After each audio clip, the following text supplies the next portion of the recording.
ওম জয় মা মহেশ্বরায় নমঃ। মাঘ মাহাত্ম্য বিংশোধ্যায় শেষ ভাগ। স্বপন কোটি জীবধারে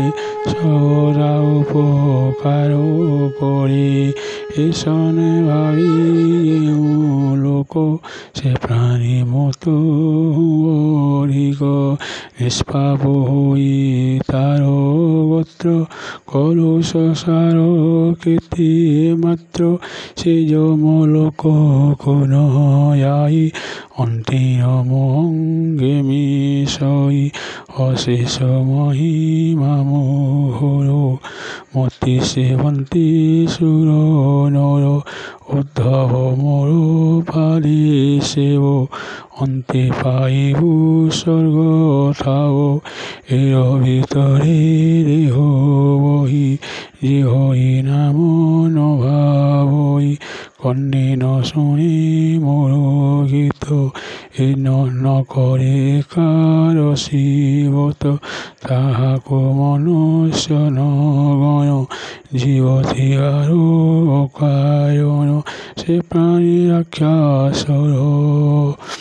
সরি ন পারে ভব জল তরি বহুত যম দণ্ড পাই পরই ঘর নরকে যাও আহরি কথা এ কহিবা যে করে তুলসীঙ্ক সেবা তা পুণ্য কি করিব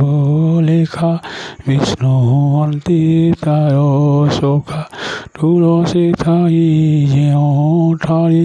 তীর্থে বসন্তি সে স্থাନରେ তুলসী ঠাই মোর সোরা প্রতীক্ষে অটই সে সিদ্ধা তুলসী বনে বাস মোর ক্ষণে হেনু হই অন্তর তুলসী মূলে গঙ্গা তাই শাখারে অগ্নি বীজে মোহি প্রত্যেক কর যজ্ঞে তান্তি যথারে ঈশ্বর পার্বতী যে ভাবি ওঠু সে তর কেতা মহিমা অন্ত করো জীবা ধর্ম বাঞ্ছা করি প্রভাত নিত্য কর্ম সারি তুলসী দেবী কোষে বই পূজায় নানা দ্রব্য দেই সে বুক্ষি যেতে পত্র বলি বিনা কারণে জীবাতলি ও অকারণে অনেক রস হয়ে তিনি ধরিব বিষ্ণু প্রীতি অলতে বিরোধ ন লাগইতে মুখ্য ন শুই রাত্র কলে অবজ্ঞান করিব তোলে এ আধে বিধি মতে যেতে অর্চনা করি দৃঢ় চিত্তে এই প্রকারে প্রতিদিন তুলসী পূজে যেন যেতে পাতক করিছিলে খণ্ডই তুলসী সেবিলে চহরা হয়েছিলে স্থিরে তুলসী সেবিরে নিস্তরে বৈকুণ্ঠ বসই নিশ্চয়ে এ কথা কেবে আনো নহে তুলসী দেবীঙ্ক মহিমা অন্তন পান্তি বেদ ব্রহ্মা যহি তুলসী থাই জান তহি বিজয় নারায়ণ নিমিষে ন পারই মূর্ষি তাই সঙ্গে বহিয়সি সে পুত্র যদি ন পরই সে দ্রব্য আমি ঝটই মতান করই গ্রাস অমেধ্য দ্রব্য মতি বিশ্ব ঠোকায়ে কথা নয়ানন্তি তুলসী দ্বারে ন তাপন্তি রপি ন দিয়ন্তি পানি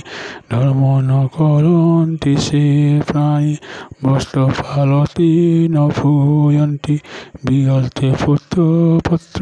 কুছিন্নন্তি কহন্তি নাহি সেবা ধর্ম সে লোকে মহাপাপী সম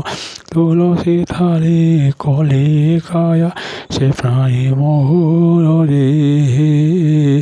দরিহা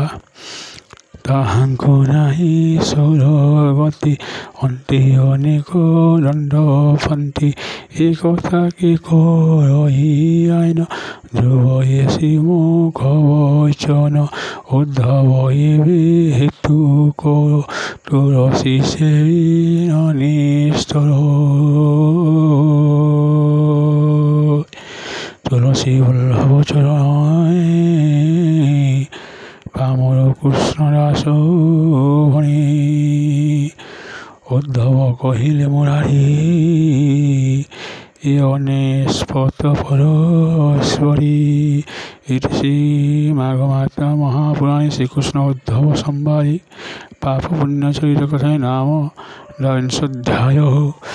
ওম জয় শ্রী উমামহেশ্বরায় নমঃ।